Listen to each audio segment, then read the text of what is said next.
Kalau orang bersyukur kepada Allah ditambah. La in syakartum la azidannakum.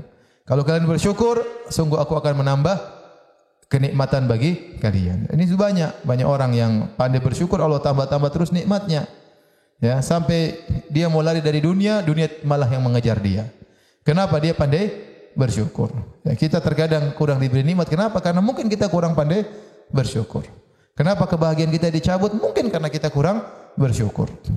Maka kita harus banyak bersyukur agar kenikmatan kita terus ditambah oleh Allah Subhanahu wa taala. Dan ingat, kalau kita bersyukur itu bukan untuk Allah, untuk kita sendiri. Makanya kata Luqman kepada putranya, "Wa may yashkur fa innama yashkur li nafsihi." Barang siapa yang bersyukur, maka dia bersyukur untuk dirinya. Kenapa? Karena pada hakikatnya Allah menyuruh kita beribadah, tapi Allah tidak butuh dengan ibadah kita.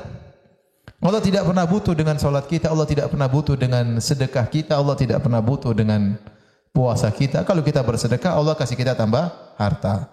Ya, kalau kita bersyukur, Allah tambahkan nikmat kepada kita. Makanya dalam hadis qudsi kata Allah Subhanahu wa taala, "Ya ibna ya ibadi law anna awwalakum wa akhirakum wa insakum wa jinnakum kanu ala atqa qalbi rajulin wahidin minkum ma zada fi mulki syai'a." Wahai hamba-hambaku, kalau kalian seluruhnya dari awal sampai akhir, jin dan manusia, semuanya hatinya seperti hati Muhammad, hati orang yang paling bertakwa seperti Muhammad sallallahu alaihi wasallam, tidak akan menambah kekayaanku sama sekali. Allah tidak butuh dengan jangan kita merasa mentang-mentang di hadapan Allah. Ya Allah, saya kan sudah puasa. Ya Allah, enggak ada seperti itu, untuk kamu sendiri. Kalau kamu beribadah, bersyukur, Allah kasih tambahan kepada engkau. Wala in kafartum, kalau kau kufur, ingkar, inna adzabi lasyadid, maka azabku sangat pedih. Maka seorang tatkala dia ingin menjaga kenikmatan yang Allah berikan kepada dia dengan cara bersyukur. Kata seorang penyair, in kunta fi nikmatin far'aha. Ya. Kalau kau berada di atas kenikmatan, maka jagalah kenikmatan tersebut. Fa inna dzunuba tudhhibun ni'am, karena sungguhnya fa idza kunta fi nikmatin far'aha fa inna dzunuba tudhhibun ni'am. Kalau kau berada di atas kenikmatan, maka jagalah, sungguhnya maksiat itu menghilangkan kenikmatan. Jadi kalau kita sudah diberi kenikmatan sama Allah, diberi harta, jaganya bagaimana? Dengan kita bersedekah, dengan kita beribadah, dengan kita nyambung silaturahmi.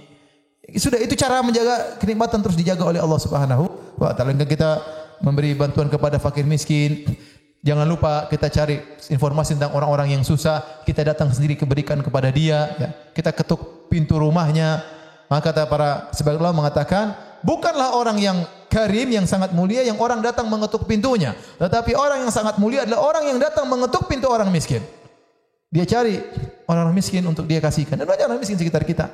Di sekitar kita, di kampung kita, di mana-mana kita tahu dia susah, kita datang, kemudian dengan penuh penghargaan kita kasih sama dia. Justru kalau kita kasih bantuan kepada dia, kita yang pertama bahagia. Kita yang pertama bahagia. Kenapa? Kita beri kebahagiaan kepada dia.